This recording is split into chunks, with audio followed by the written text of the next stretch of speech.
Жили-были дед и баба,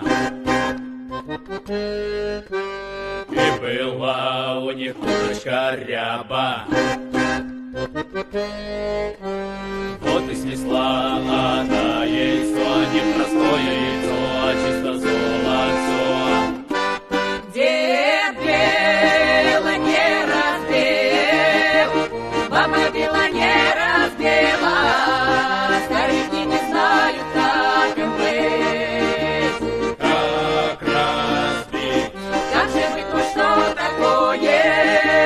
Не разбить яйцо золотое, а зачем же надо разбивать?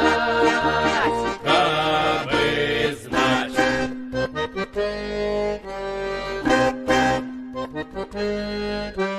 Мышка бежала, хвостом махнула, глазом бабой не моргнула. Яйцо покатилось и на пол шляк, сотни осколков не собрать никак. Плачет дед.